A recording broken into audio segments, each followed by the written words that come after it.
बिहार में तो सरेआम बीजेपी ने चुनाव को इतना प्रभावित किया है कि आज तक के स्वतंत्र इतिहास में ऐसा कभी हुआ नहीं है।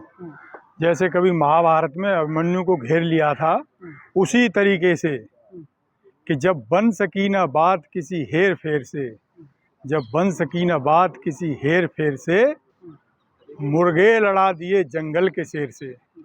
तो पता है 1,40,000 जो आशा दीदी थी, जो इनकी वो वर्कर थी, जीविका वर्कर थी, क्या क्या नाम थे उनके, उनको इन्होंने पैसे दिए।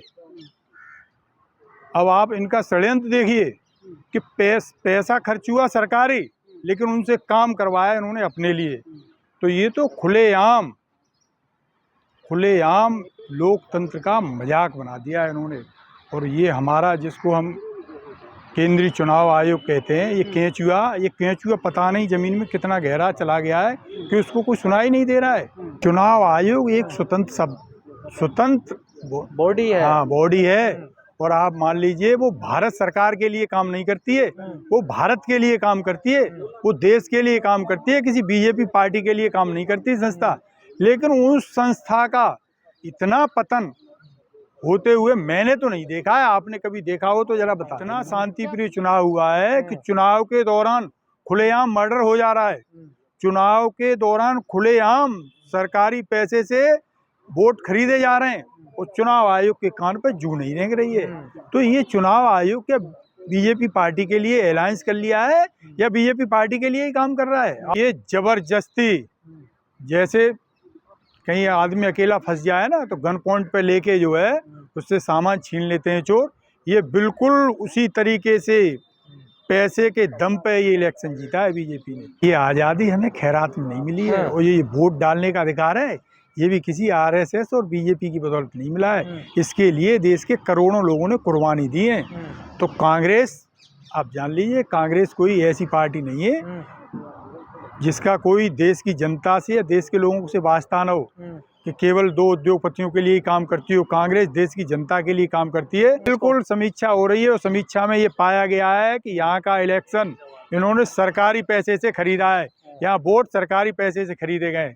तो ये अब जनता में जा रहे हैं, जनता के बीच पहले भी गए थे, अब भी जाएंगे, और लोगों को बताएंगे कि आप दवाई, पढ़ाई, कमाई, ये असल मुद्दे ये होने चाहिए। आप ऐसी गलती आगे से न करें, देश के लोगों को जागरूक करेंगे। भाई ये तो वो लोग हैं जो कभी अंग्रेजों की भी चाटुकारिता करते थे। हमारी पार्टी ऐसी नहीं है, तो ऐसे छछोरे आरोप मत लगाइए हमारी पार्टी। सर्वोच्च न्यायालय के 4 जजों ने पता है क्या कहा था? याद है आपको कि नहीं? कि मैं याद दिलाऊं कि देश का लोकतंत्र खतरे में, कहा था कभी कि नहीं कहा था? वही जज कहाँ है? तो अंदाजा आप उसी से लगा लीजिए कि लोकतंत्र की क्या स्थिति है। मैंने नहीं, जो सर्वोच्च पद पर बैठे हुए जज हैं उन्होंने कहा था कभी। तो ये हम कोई हवाई बातें नहीं कहते, हम जो है ग्राउंड पे वो बता रहे हैं। जी के भविष्य से खिलवाड़ कर रहे हो, उन्हें रोजगार नहीं दे रहे, उन्हें पढ़ाई नहीं दे रहे, और राहुल गांधी उनकी बात कहते हैं, तो अब ये भड़काने वाली बात होगी साहब। बहुत बढ़िया सवाल कर रहे हो आप जो है। फिर तो कोई किसी की बात कहेगा ही नहीं जो है। ये ऐसे तो नहीं हुआ कि जैसे वो कह रहे हैं अब हम क्या करेंगे ये भी बीजेपी तय करेगी, ये नहीं साहब जो है। जो राहुल गांधी जी ने आरोप लगाए थे, क्या चुनाव आयोग ने कोई जवाब दिया है उन आरोपों का? दिया है? बता। बिहार के नतीजों को आप नहीं मानते? बिहार के नतीजों को सिरे से खारिज करते हैं। ये तो लोकतंत्र की लूट हुई है। पहले जैसे बूथ लूटे जाते थे, अब की बार तो उन्होंने पूरा बिहार का इलेक्शन लूट लिया है। तो बिल्कुल सिरे से खारिज करते हैं हम। जो भजन गाती हैं वो जो माननीय बन गई हैं अब जो है, पता है वो किसी सवाल के उत्तर में क्या कह रही थी? हैं? हाँ, तो आप अंदाजा उसी से लगा लीजिए, मेरे मुंह से मत कहलवाइए।